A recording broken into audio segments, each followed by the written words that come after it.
When I was growing up in a blue zone, it wasn't at all unusual for someone that I knew to turn 100 years old. But today I realize what might seem unusual is how ordinary the lives of the centenarians were. Because they weren't biohacking, they were just living, but living well.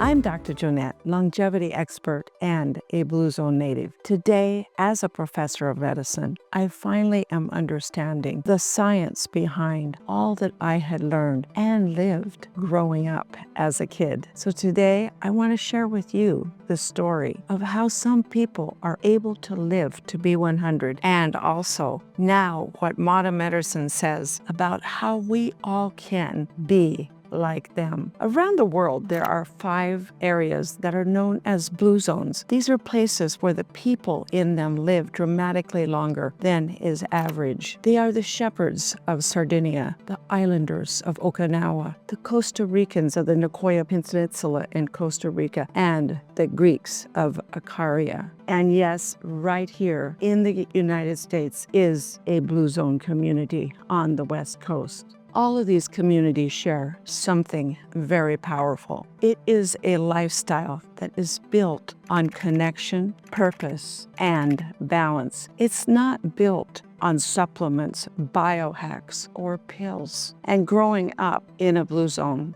I didn't even know the term blue zone. In fact, none of us did. What I saw was that in my community, we worked, we walked, and we worshiped. Most importantly, though, we listened to our bodies and we gave it the food that it needed. And now science has finally caught up. We can measure what matters most in longevity. So let's take a deeper look at what we have learned from decades of longevity research, because there's nothing magical about living to 100. It's all about your lifestyle and your biology. And here is what science says is important. Number 1, we need to have low levels of inflammation in our brain and in our body, and a high ability to repair when something goes wrong. Number 2, we need to be able to provide our mitochondria with the energy that it needs. And that means we need to be able to have low insulin levels. In other words, we need to have high insulin sensitivity. Number 3, we need to have good, strong social as well as emotional health. We need to manage our stress in order to accomplish that. Number 4, we need to move, whether it's a gym membership or just move naturally. In my community, we moved naturally throughout our day. I went to medical school when I was in my 30s, and as a physician, I was taught that longevity was mainly a matter of doing tests, doing medical interventions, giving medications, and when needed, surgeries. But my blue zone heritage had taught me something quite different. I learned growing up that the secret wasn't interventions or medications, but the secret to longevity lied in prevention through lifestyle choices. All of the blue zones tell us that prevention doesn't begin in the clinic. It begins at our dinner table, on a walk, in the company that you keep, and also in the meaning that you make of your day.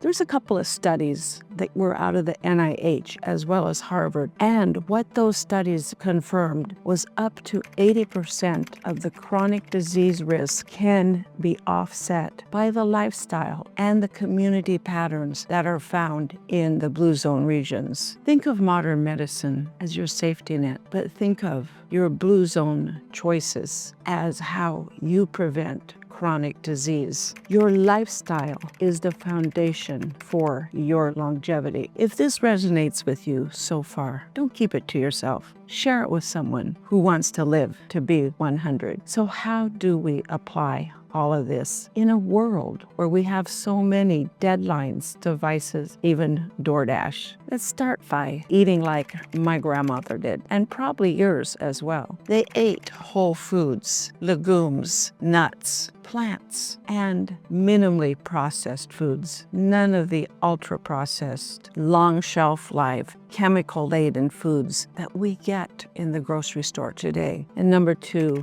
they moved naturally. They didn't have gym memberships. I'm not even sure if there were gyms. In fact, I know there weren't when my grandma was alive. There was just daily movement, lots of daily tasks. There was walking out to feed the animals. There was planting the garden. There was digging in the fields. There was bringing in the cows, milking the cows, carrying those heavy milk pails to the house, and then lifting them up and pouring them into the bigger containers. All of those things kept them healthy as they moved naturally. And number three, they found purpose and connected deeply. In my Blue Zone community, it was often faith. Studies have shown that purpose will add up to 7 extra years of life to your life expectancy. Loneliness kills more than obesity or smoking. So build yourself a circle of lifelong friends. And number 4,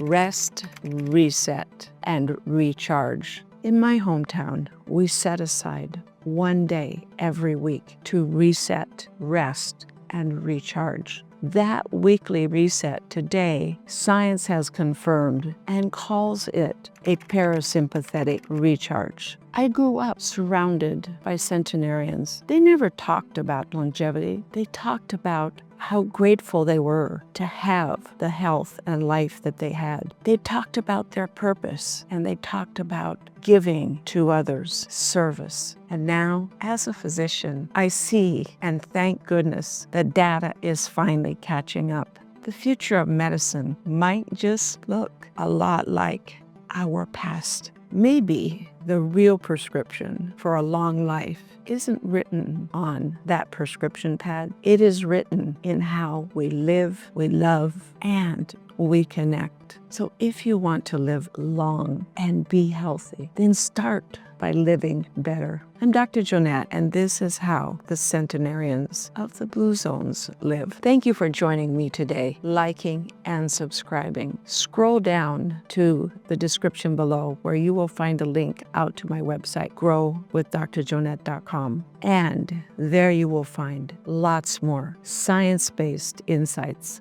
on a Blue Zone longevity lifestyle.